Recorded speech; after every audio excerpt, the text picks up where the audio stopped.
What's up everybody, Max Infamy here with another Dragon Ball Xenoverse 2 video. This time we're talking about the closed beta and my experience with it. And I was gonna upload a ton of battles that I had, but for some reason the recording did not pick up any of the game sound. I have no clue what happened, so instead I'm just gonna give you my overall thoughts, impressions, and what I think about the build thus far, plus some of the stuff that I experienced while I was at Comic-Con playing Dragon Ball Xenoverse as well. Also, let me know in the comments below your experience with the beta, if you got to play it, what did you think about it, or if you got your hands on at New York Comic-Con or something, let me know. But let's get straight to it. What did I think about the game? I'm addicted, I love it, I want to buy it. There, okay, done and said. I love the game. I really don't even want to buy anything else this holiday season. There was a lot of improvements from this versus Xenoverse 1. I'm talking hit detection, the intensity of battles. I mean, every race has a trump card, has something dangerous that they can use up their sleeves. I love the fact that mainly it's not really a game that you can run anymore. And that's one thing I hate. There's a difference between playing really defensive and then just being, you know, a pussy for lack of a better word. I mean, just running away. I really hate that. There's like a technique that you can do where you can pretty much just snap and dash right into your opponent's face if they decide that they want to run, or you can appear right behind them, so that keeps the battle intense and it keeps you on your feet. You're either going to be defensive or offensive. You're not just going to play, you know, keep away. But there was one instance where I pressed the wrong button because I'm used to another control style, and I unlocked for my opponent, and he was able to play Ring Around the Rosie with me around some sort of like Capsule Corp spaceship on planet Namek. That was incredibly annoying, but for the most part the battles were very intense. I gotta say, this is probably the Dragon Ball Z game that we're waiting for, though there is some flaws. Thank God that we found those in the beta rather than the full game. And the main flaw, if you look around some beta videos, there's an invisibility glitch where, let's say you're fighting somebody, maybe their character will just freeze, but the player will actually be invisible, and there's nothing you can do but sit there and wait for the round to be over, because you're gonna get your ass kicked and you cannot fight back no matter what you do.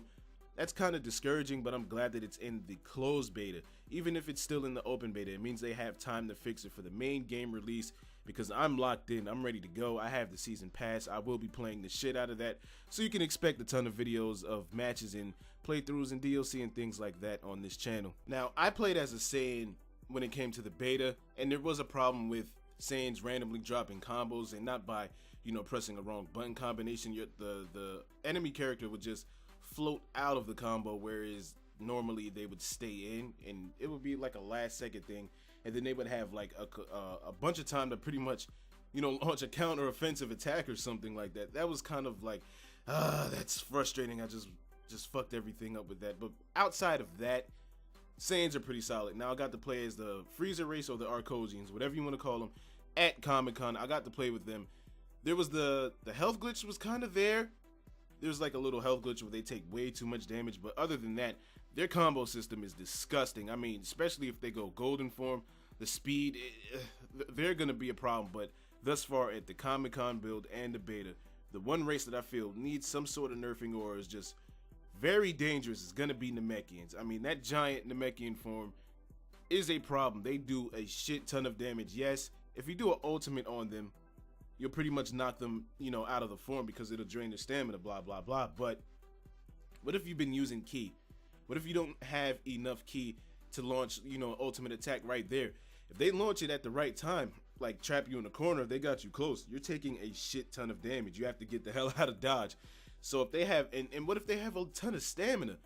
That's a negative and a positive, because if you break that ton of stamina, you have a lot of time to go to work and combo them out and put in a shit ton of damage, versus you still have to knock all that stamina down. So Namekians are probably going to be the race that you want to watch out for, and humans as well. Before, humans was just like, you face a human in regular Xenoverse, like, oh, okay, I mean, whatever. I don't know why you picked that character. We're playing Dragon Ball Z.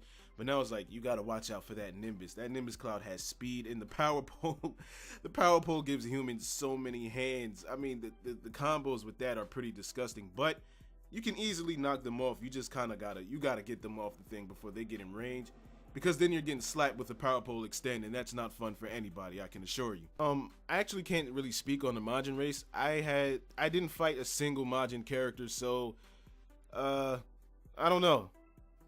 I guess that's gotten abandoned due to the Kid Buu transformation backlash not being as exciting as we all assumed it was through screenshots. So I don't know anything about the manga character, sorry. Now, outside of all of that, I got some single player fights in that were really good, no running, pretty tense. So the competition on Xenoverse 2 is going to be really steep. I'm not an elite player, but I'm not a scrub either. But I will be doing my grinding. I want to get real good at this game. The competition is going to be pretty steep with the combo system, the way that you can fight and link together everything.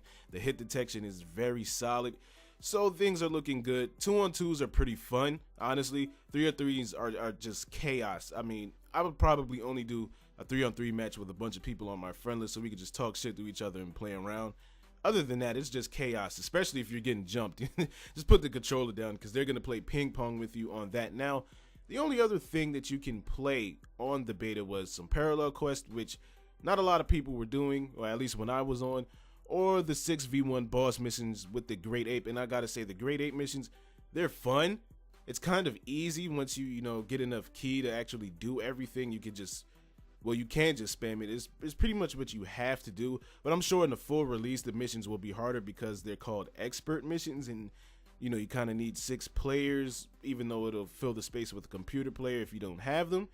I don't know. It was just really easy. I'm hoping that down the line it's really hard. Like, I'll have to get a good group of friends or something like that to communicate so we can work our way through this overly difficult level or something like that. I'm hoping something like that is in the full release.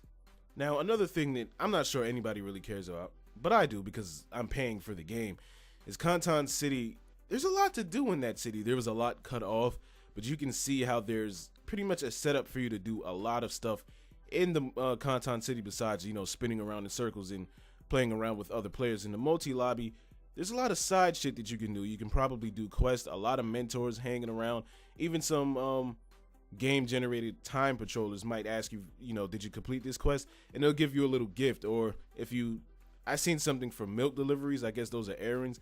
A lot of grinding, and I'm pretty sure those are payoff, not necessarily towards building your skill level per se, but maybe for a certain outfit, a certain technique, unlock a certain mentor, unlock certain badges so that maybe you can get a flying license, or unlock different parts of the map. Like, they had different parts that you could explore but not do much in, such as Hercule's house, Orange City High, let me see, Master Roshi's resort. You could go to Planet Namek, freeze a spaceship, a lot of places, and even Capsule Corp. But I'm sure, like, let's say if you're a Saiyan and you go to Capsule Corp to talk with Vegeta and Bulma, there might be a little bit more to do there. They did not show off the QQ bangs, but you saw the area that you go to get all that done. So maybe that'll be in the open beta.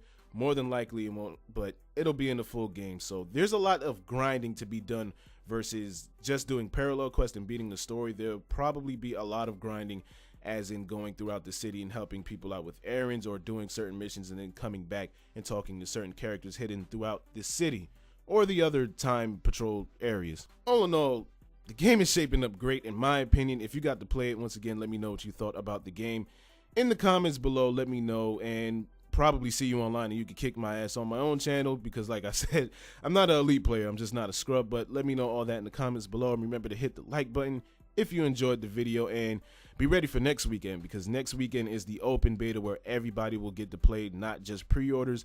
Hopefully my capture card won't fail me, or whatever it was, whatever the issue is, and it'll actually get the sound and I can post up some of the fights. But until then, thank you for watching, and until next video, I'll catch y'all later.